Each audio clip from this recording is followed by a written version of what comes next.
Ahab ने इज़बेल को वो सब बताया जो एलिय्याह ने किया था, और ये भी कि उसने किस प्रकार सब पुजारियों को तलवार के घाट उतरवा दिया। इस पर इज़बेल ने एक दूत भेजकर एलिय्याह से कहलवाया, यदि मैंने कल इसी समय तक तुम्हारे साथ वही नहीं किया जो तुमने उन लोगों के साथ किया, तो देवता मुझे कठोर से कठोर दंड दिलाए। इससे एलिय्याह भयभीत हो गया और अपने प्राण बचाने के लिए यूदा के बेएर्शेबा भाग गया।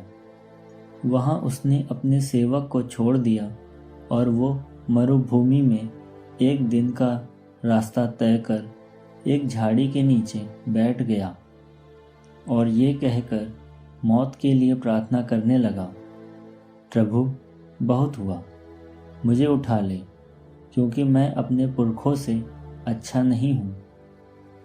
वो झाड़ी के नीचे लेटकर सो गया, किंतु एक स्वर्गदूत ने उसे जगाकर कहा, उठिए और खाइए। उसने देखा कि उसके सिरहाने पकाई हुई रोटी और पानी की सुराही रखी हुई है। उसने खाया पिया और वो फिर लेट गया, किंतु प्रभु के दूत ने फिर आकर उसका स्पर्श किया और कहा, उठिए और खाइए, नहीं तो रास्ता आपके लिए अधिक लंबा हो जाएगा।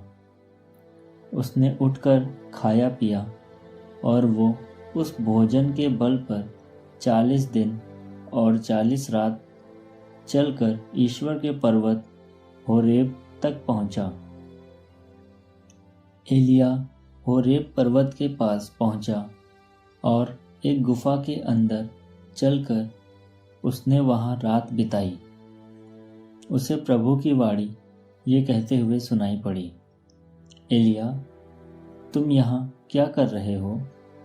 उसने उत्तर दिया, विश्वमंडल के प्रभु ईश्वर के लिए अपने उत्साह के कारण मैं यहाँ हूँ।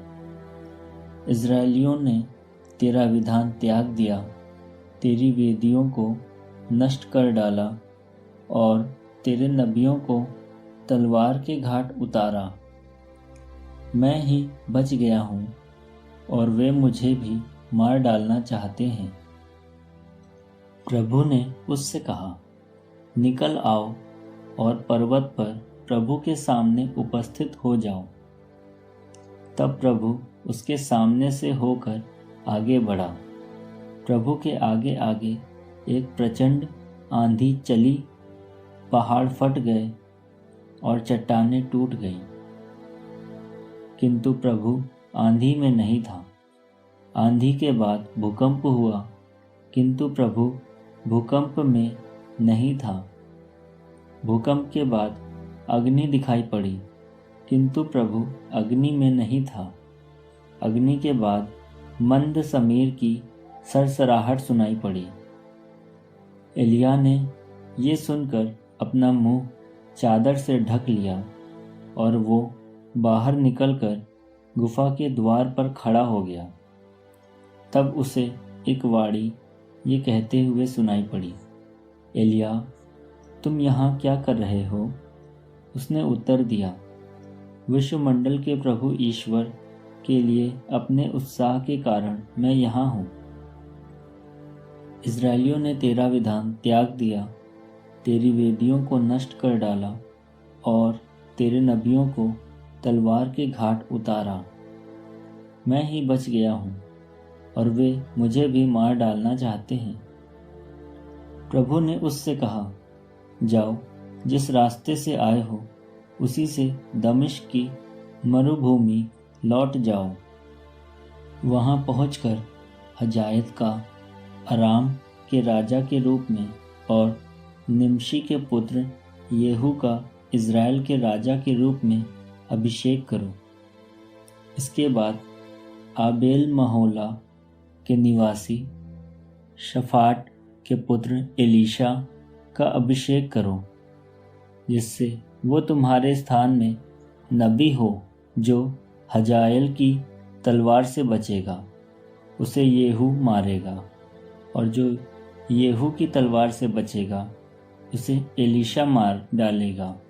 मैं इज़राइल में केवल उन 7,000 व्यक्तियों को रहने दूंगा जिन्होंने बाल देव के सामने अपने घुटने नहीं टेके और उसे अपने होठों से नहीं चूमा। एलिया वहां से चला गया और उसने शाफाट के पुत्र एलीशा के पास पहुंचकर उसे हल जोतते हुए पाया। उसने 12 जोड़ी बैल लगा रखे थे और वो स्वयं 12वीं जोड़ी चला रहा था। एलिया ने उसकी बगल से गुजरकर उस पर अपनी चादर डाल दी।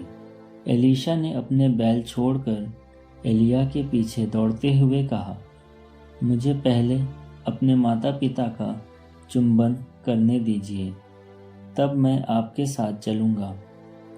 एलिया ने उत्तर दिया, जाओ लौटो, तुम जानते ही हो कि मैंने तुम्हारे साथ क्या किया है। इस पर एलीशा लौटा। उसने एक जोड़ी बैल मारा, हल की लकड़ी जलाकर उनका मांस पकाया और मजदूरों को खिलाया। मजदूरों के खाने के बाद एलीशा उठ खड़ा हुआ और एलिया का नौकर बनकर उसके पीछे हो लिया।